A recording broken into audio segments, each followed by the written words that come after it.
दिखाते हैं। आफ्ताब को पुलिस तिहाड़ लेकर जा रही है, तिहाड़ जेल लेकर जाया जा रहा है आफ्ताब को। यानी कि क्या आज का पॉलीग्राफ टेस्ट पूरा हो चुका है? क्योंकि आज 5वें राउंड का पॉलीग्राफ टेस्ट हो रहा था और लगातार करीब 11 बजे से आफ्ताब कड़ी सुरक्षा व्यवस्था के बीच आफ्ताब को यहां से ले जाया जा रहा है। तस्वीरों में आप देखिए आफ्ताब यहां पर पीछे बैठा हुआ है और बड़ी सुरक्षा व्यवस्था यहां पर नजर आ रही है। इसी कड़ी सुरक्षा व्यवस्था के बीच आफ्ताब को यहां से इस वैन के जरिए ले जाया जा रहा है। संतोष जरा आगे देखिए, ये देखिए सुरक्षा व्यवस्था यहाँ चाक चौबंद नजर आ रही है और इस चाक चौबंद सुरक्षा व्यवस्था के बीच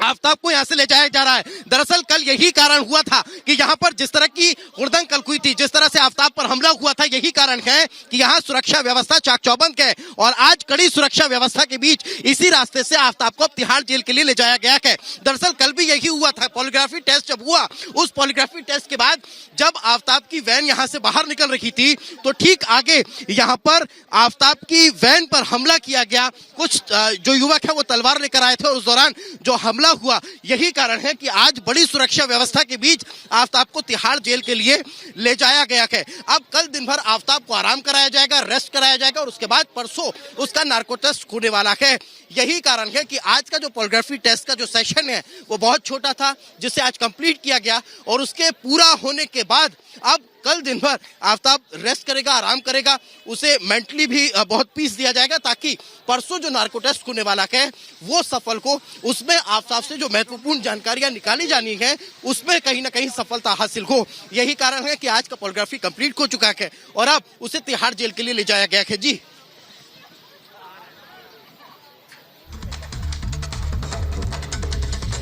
जी जी जी बिल्कुल बिल्कुल बिल्कुल। तो आपको दरअसल ये बता दें कि आज दिन भर से जरा संतोष आइए तस्वीरें दिखाइए कि आज सुबह से ही ये जो एफएसएल है उसके बाहर गहमा गहमी का माहौल था। सुबह जब आफ्ताब को लगभग 10 बजे यहाँ पर टीम लेकर पहुंची थी, दिल्ली पुलिस की 3rd बटालियन की टीम यहाँ पर पहुंची थी। उससे पहले बीएसएफ को यहाँ पर तैनात कर दिया गया था। सुरक्षा व्यवस्था यहाँ बहुत ज्यादा कड़ी कर दी गई थी। उसका एकमात्र कारण सबसे बड़ा यही था कि कल जिस तरह की परिस्थितियां निर्मित हुई थी वो परिस्थितियां दोबारा निर्मित ना हो। यही बड़ी वजह थी कि यहाँ पर सुरक्षा व्यवस्था चाक चौबंद नजर आ रही थी और यही कारण है कि आज जब सुबह आफ्ताब को यहाँ पर टीम लेकर पहुंची थी उस दौरान भी सुरक्षा यहाँ पर कड़ी थी। आफ्ताब को जब टीम यहाँ पर लेकर पहुंची तो 5वीं सिटिंग आज थी। हालांकि 5वीं बार एफएसएल यहाँ पर आफ्ताब को लाया गया था। 4 बार एफएसएल के द्वारा उससे सिटिंग कराई गई, पूछताछ हुई और एक बार उसने बहाना बनाकर सिटिंग से मना कर दिया था। लेकिन उस दौरान भी लगातार अगर पॉलीग्राफी टेस्ट का जिक्र किया जाए तो 5 बार पॉलीग्राफी टेस्ट होना ये इस बात की तरफ इशारा कर रहा है कि आफ्ताब किसी भी तरह से सहयोग नहीं कर रहा था। आफ्ताब के द्वारा लगातार पॉलीग्राफी टेस्ट में गुमराह करने की कोशिश की जा रही थी। कभी वो खांस देता था तो मशीन डिस्कनेक्ट हो जाती थी, कभी वो पानी की मांग कर लेता था, कभी कुछ खाने की डिमांड कर देता। तो ये तमाम चीजें जो हैं वो कहीं ना कहीं इस बात की तरफ इशारा कर रही थी कि आफ्ताब इस पॉलीग्राफी टेस्ट को डिस्ट्रैक्ट करना चाह रहा है, उससे बचना चाह रहा है, उसमें भी चालाकी के साथ कहीं ना कहीं गुमराह करने की कोशिश कर रहा है। और यही कारण है कि अब जाकर जो पॉलीग्राफी टेस्ट है वो कंप्लीट हुआ है। उसके कंप्लीट होने के बाद अब ये जो रिपोर्ट आएगी उसका एनालिसिस होगा और उसके आधार पर 1 तारीख को कहीं ना कहीं नार्को टेस्ट की तैयारी पूर्ण हो चुकी है। दरअसल आज ही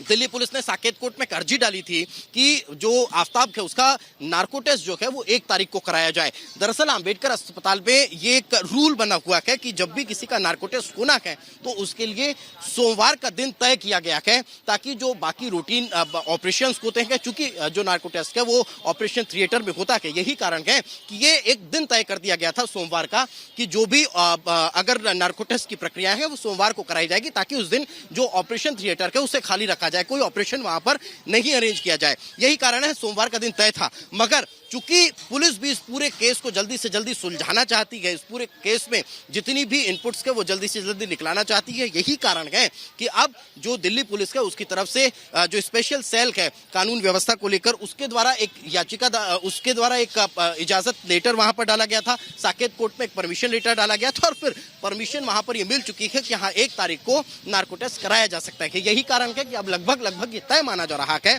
कि 1 तारीख को आफ्ताब का नार्को टेस्ट जो है वो होने वाला है। लेकिन इससे इतर एक बड़ा सवाल ये खड़ा होता है कि उस नार्को टेस्ट के दौरान आखिर जो सवाल पूछे जाएंगे वो कौन कौन से होंगे। तो जो तमाम सवाल पॉलीग्राफी टेस्ट के दौरान आफताब से पूछे गए हैं उन तमाम सवालों को एक बार फिर नार्को टेस्ट के दौरान दोहराया जाएगा। उनमें वो तमाम सवाल होंगे कि आखिर श्रद्धा का मर्डर करने के पीछे की वजह क्या थी, आखिर श्रद्धा का मर्डर करने के बाद उसके बॉडी के अलग अलग पार्ट्स करने की मानसिकता आखिर क्या थी, क्यों उसके बॉडी पार्ट्स को अलग अलग जगह फेंका गया, इसके पीछे की वजह क्या थी, किन हथियारों का इस्तेमाल उसके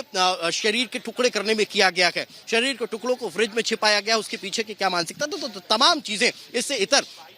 अगर बात की जाए कि उसके मोबाइल, श्रद्धा का मोबाइल आखिर कहां पर है, उस मोबाइल को लेकर इसके इतर अगर श्रद्धा के उस दौरान कपड़े जो उसने उस दिन पहने हुए थे जब उसका मर्डर किया गया, वो खून से सने हुए कपड़े आखिर कहां हैं, श्रद्धा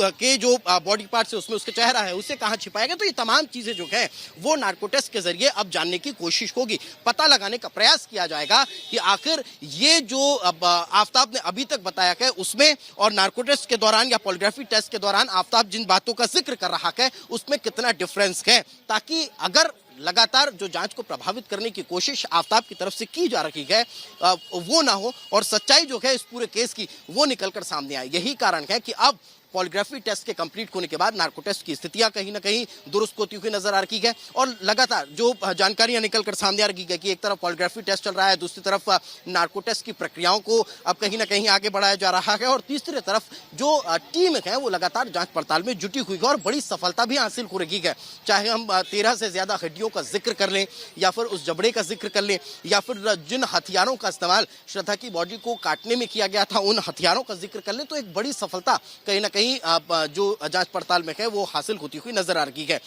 इतना ही नहीं, ये भी बताया गया है कि इन तमाम जो हड्डियों का जिक्र कर लिया जाए या फिर जो